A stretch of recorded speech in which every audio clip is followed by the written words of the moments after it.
Merci de nous regarder sur Arc-en-Ciel Télévision. Merci de nous rester fidèles dans votre émission Carnet de femmes. Carnet de femmes d'aujourd'hui, nous avons l'honneur de recevoir Maman Mamie Moulanga, qui est une femme conjugale, qui est une marraine de plusieurs couples avec elle. Aujourd'hui, nous allons parler du mariage, le choix et attribution d'une marraine. Elle va nous expliquer, elle va vraiment nous parler de tout. Et avant de prendre notre invité du jour, nous allons prendre cette transition et on revient tout juste après.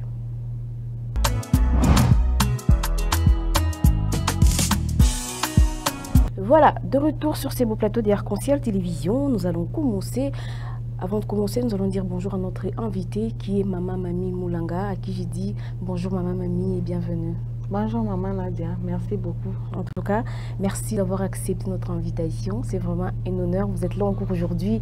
Il y a beaucoup de gens qui ont réclamé. Il faut que Maman Mamie revienne. Et Maman Mamie est là aujourd'hui pour nous parler encore du mariage et le choix, l'attribution d'une marraine Maman Mamie. Ok. Voilà, Maman Mamie, nous allons commencer avec toute notre première question.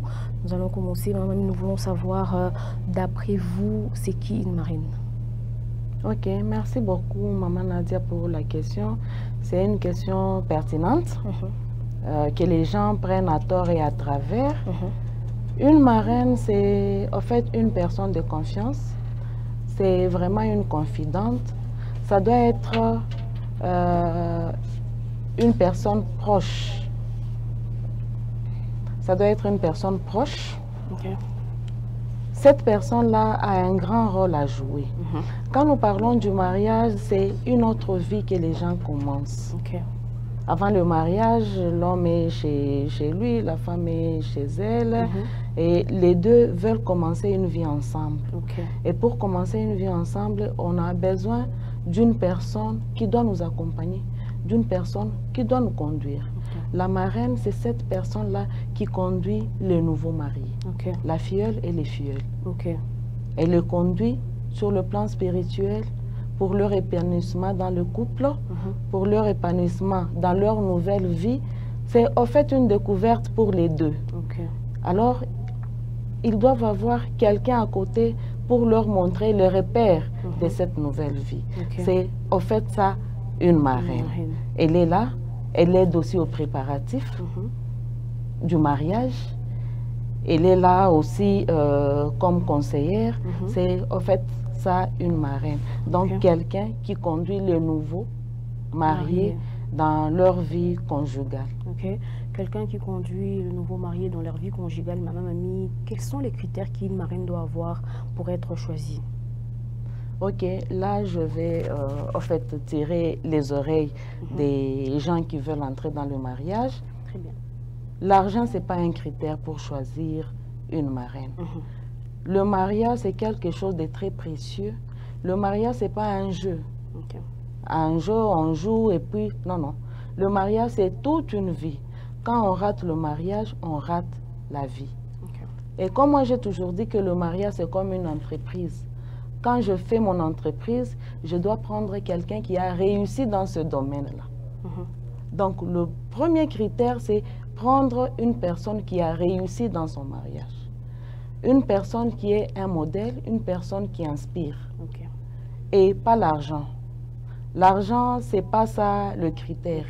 Puisque l'argent, la limousine, toutes ces choses-là restent le jour du mariage.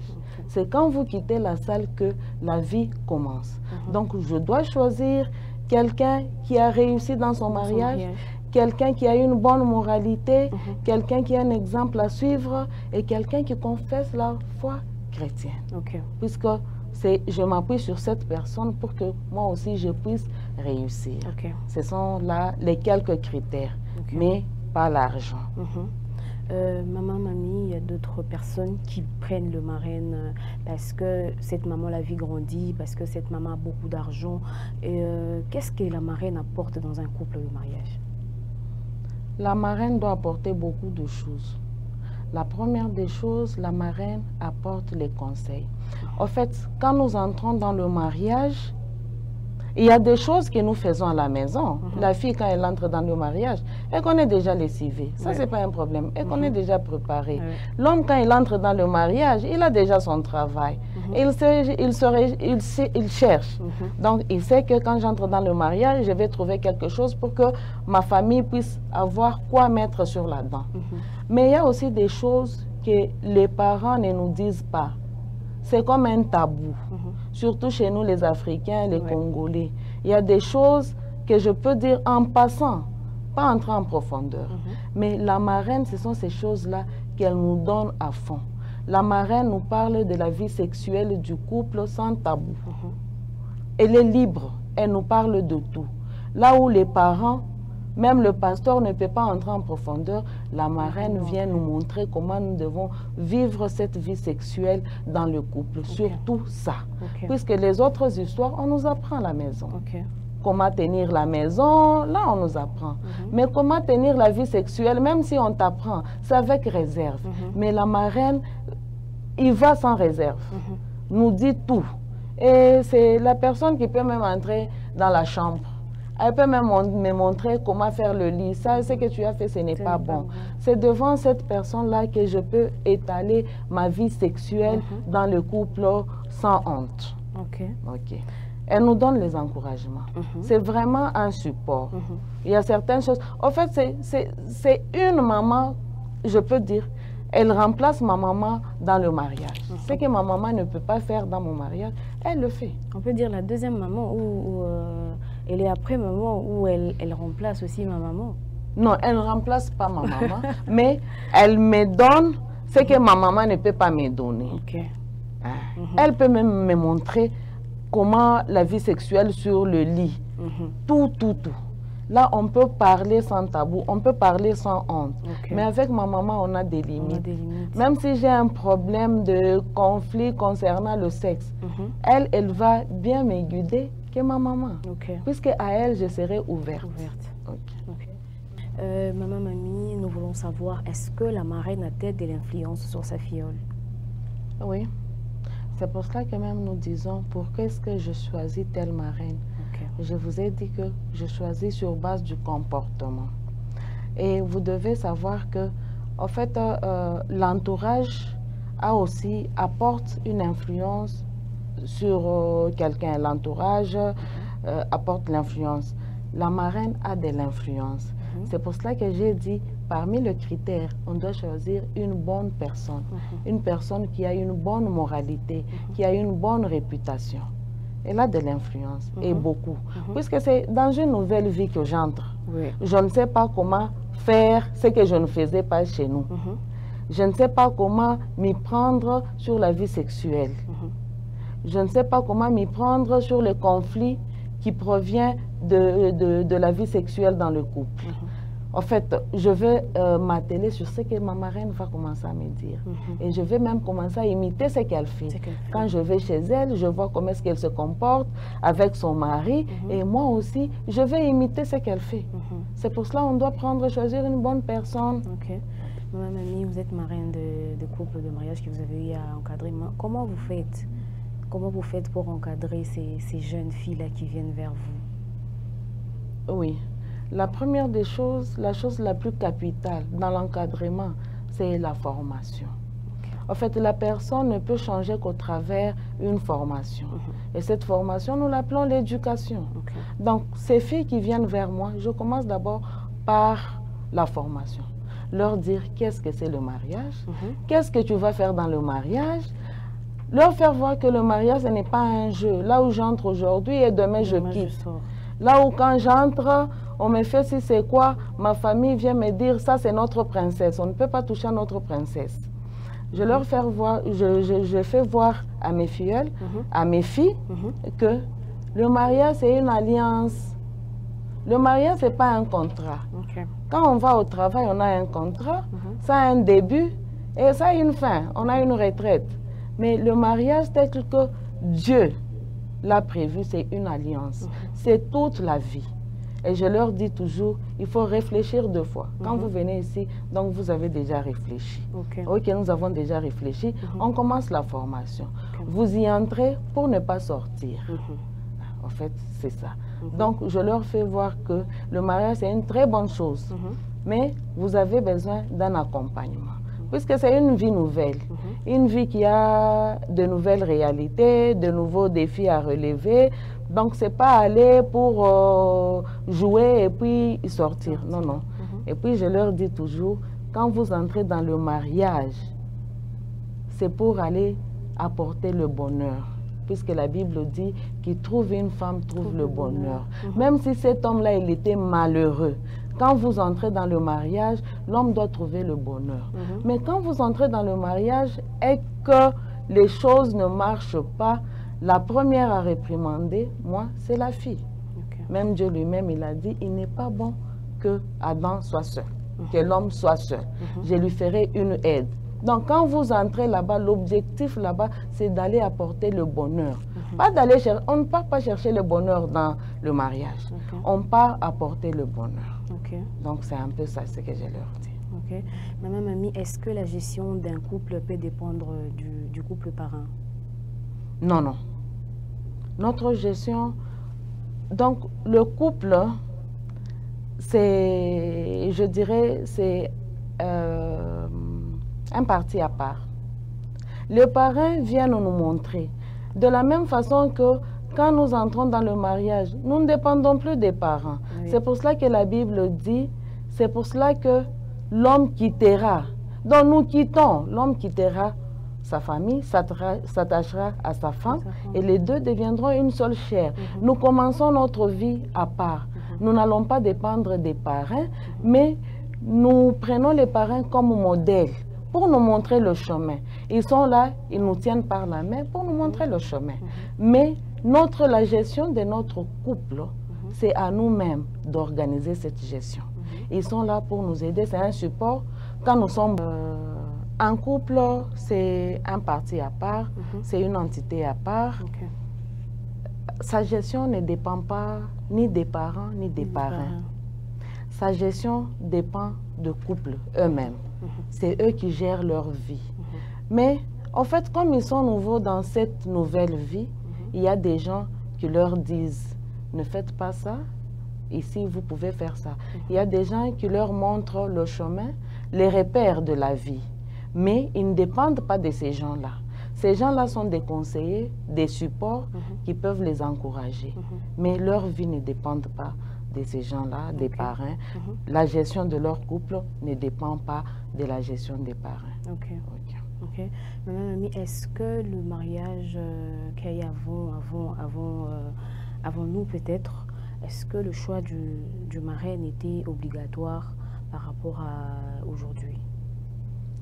Bon, en fait, nous devons savoir que le monde évolue, la technologie évolue. Ce qui est bon, nous prenons, ce n'est pas un problème.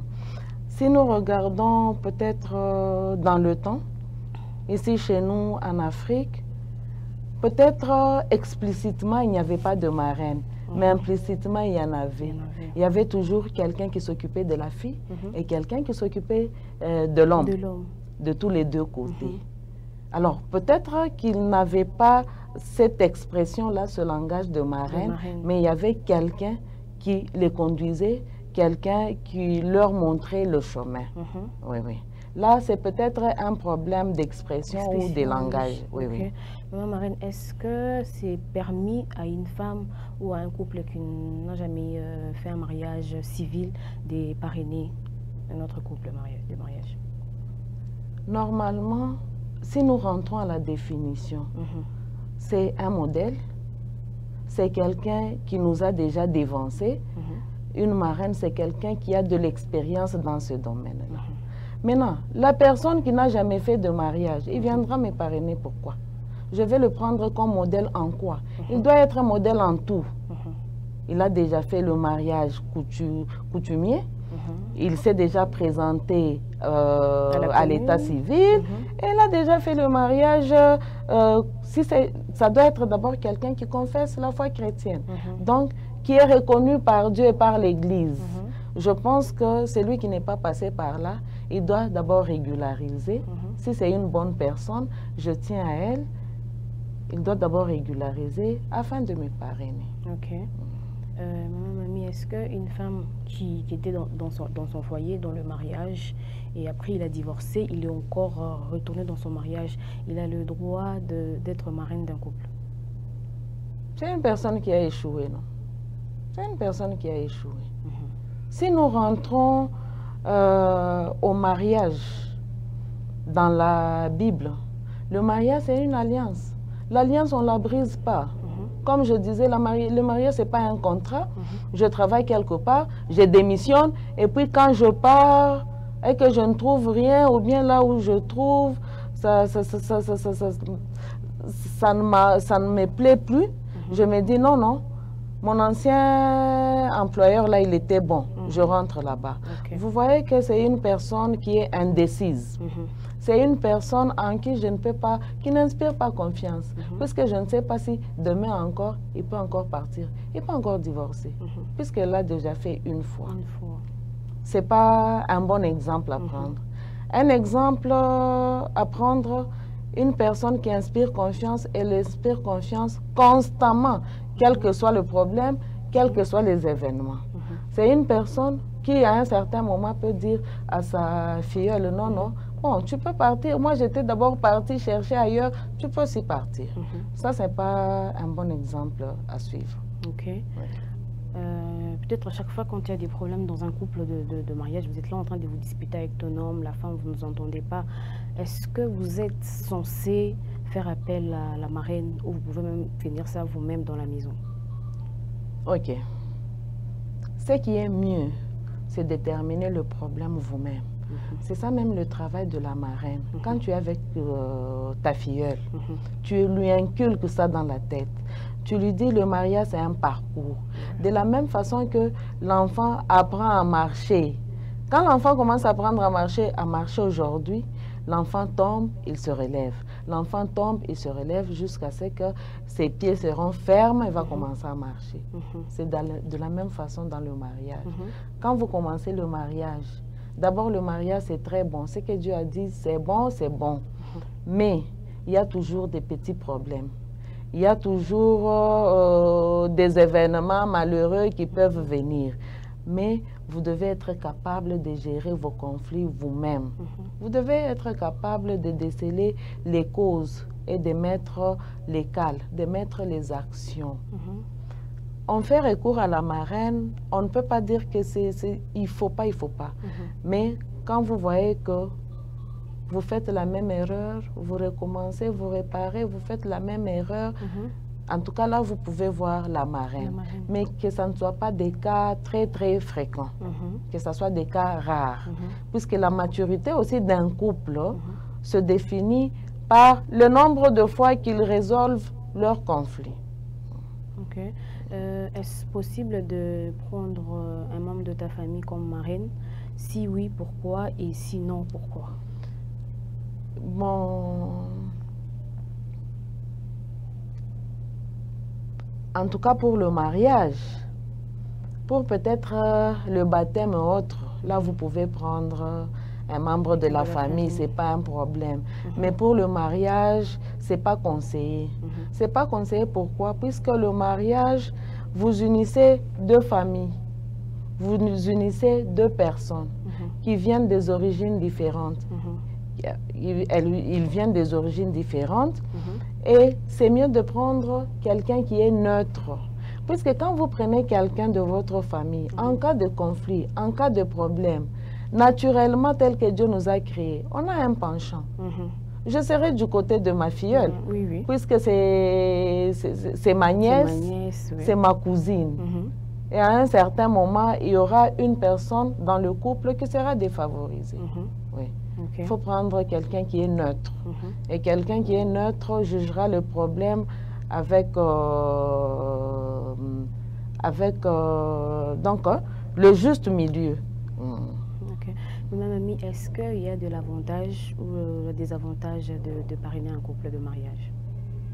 Avantage? Il y a des avantages. De parrainer? Oui. C'est un avantage. Il n'y a pas de désavantage. Et peut-être ce que j'ai oublié de dire, pour parrainer un mariage, on ne le fait pas au hasard. Ça doit être une vocation. c'est un fardeau et c'est une charge. Mais c'est une bonne charge, puisque vous conduisez quelqu'un à la vie. Vous conduisez quelqu'un à la vie, c'est pas mauvais, c'est un avantage. Mais ça doit être une vocation, quelque chose que vous aimez et quelque chose que vous allez porter jusqu'à la fin. C'est bien de commencer à vous parrainer. Comme j'ai dit, le parrainage ne se termine pas à l'église, à la robe blanche, aller chercher une salle. Non, non. Le parrainage commence quand vous sortez de la salle. C'est pas seulement parrainer. Moi, je peux même dire ici, comme Paul avait dit, j'ai combattu le bon combat, j'ai achevé la course et la couronne de justice m'est réservée. Donc, quand on fait le parrainage, on doit commencer. Le parrainage, c'est bien, mais on doit achever. Donc, on doit arriver avec ces gens-là à la fin. Et ça, c'est seulement si c'est une vocation. Nous voyons même dans la vie, tout le monde n'est pas appelé à être mère. Puisqu'il y a des mères qui jettent les enfants. Vraiment, une mère qui a cette vocation-là ne peut pas jeter un enfant. La même chose avec le parrainage. Il y a des parrains, il y a des couples parrains qui n'ont pas cette vocation. Et ils viennent seulement, c'est à l'église, ils vous accompagnent à la mairie et tout termine là-bas. C'est un avantage. C'est un avantage puisque c'est encore un enfant de plus que Dieu vous a donné. Ok, ma mamie, j'ai eu à rencontrer un couple une fois. Ils avaient un couple parrain avant leur mariage. Il y a quelques jours du mariage, le couple parrain a décidé de le quitter. Est-ce que possible, quelques jours du mariage, de chercher un autre couple parrain que vous ne connaissez pas? Qu'est-ce qu'il peut vous donner comme conseil? Oui, c'est ça. C'est ça quand vous cherchez le parrainage avec intérêt. J'ai dit, ça doit être une personne proche. Je ne peux pas aller prendre une marraine que je ne connais pas, ou bien que je connais à peine. Donc ici, le conseil que je peux donner, cherchez quelqu'un qui est comme une amie. Quelqu'un que vous côtoyez et quelqu'un que vous connaissez à fond. Et quelqu'un qui inspire confiance. Une personne qui inspire confiance, quel que soit le temps, quelles que soient les difficultés, elle ne va pas vous laisser en cours de route. Elle va continuer avec vous. Là, je peux dire qu'ils ont fait un mauvais choix. Et même dans le choix de la marraine ou du couple parrain, vous pouvez aussi intéresser la famille. Vous pouvez en parler à votre département de fiançailles, puisque ce sont des gens aussi qui nous conduisent. Ce sont des gens aussi qui nous accompagnent. Ok, ma mamie, est-ce que la filleule a les droits de prodiguer du conseil à sa marraine? En fait, nous, par exemple, au travail, nous disons que toutes les idées sont bonnes. Toutes les idées sont bonnes. Elle peut être petite, moins âgée que moi, mais peut-être qu'elle connaît quelque chose dans un domaine que moi j'ignore. C'est pas interdit. C'est pas interdit. Moi, je suis une marraine, peut-être de l'ancien temps. Il y a des choses que je ne connais pas. Il y a la technologie qui est là. Elle est sur les nets, elle est sur la technologie. Ça, ce n'est pas exclu. Elle peut toujours me donner conseil. Ce n'est pas un problème. Oui. Dans un domaine que moi j'ignore. Maman Mamie, nous sommes presque à la fin de notre émission. Qu'est-ce que vous pouvez dire à toutes les personnes qui nous regardent, à toutes les marraines qui nous regardent en ce moment? Merci beaucoup, Maman Nadia. Tout ce que je peux dire aux marraines, je peux leur dire que ce n'est pas un travail facile. Ce n'est pas un travail facile. C'est différent d'être parent biologique. Parent biologique, je commence avec mon enfant dès le sein maternel. Le papa commence avec son enfant dès la naissance. Donc, j'inculque déjà, moi, je mets dans sa tête les bonnes informations. Mais quand je commence avec les fillettes, je le prends, ils ont aussi un certain bagage d'éducation. À ce bagage-là, moi, je dois ajouter. Donc, ce n'est pas facile. Et ce que je dirais aux marraines, ils doivent prendre cette charge-là à cœur. Ce n'est pas de la blague. C'est la vie de toute une destinée. Quand vous le faites mal, vous pouvez désorienter toute une destinée. Et quand vous le faites bien, la gloire revient à Dieu, mais on vous voit aussi vous.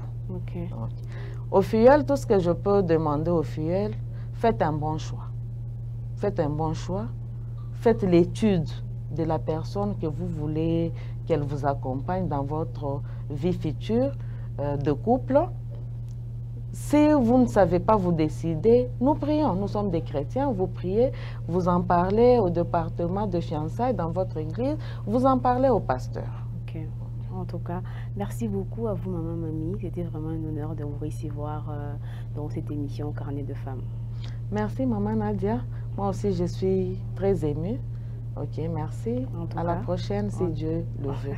En tout cas, merci aussi à tous ceux-là qui nous ont regardés depuis partout. C'était votre émission Carnet de femmes où on a reçu Maman Mamie Moulanga. On a parlé du mariage, le choix et l'attribution d'une marraine. Regardez cette émission sur nos plateformes Arc-en-Ciel RTV officiel. Surtout, prenez bien soin de vous. Bye bye.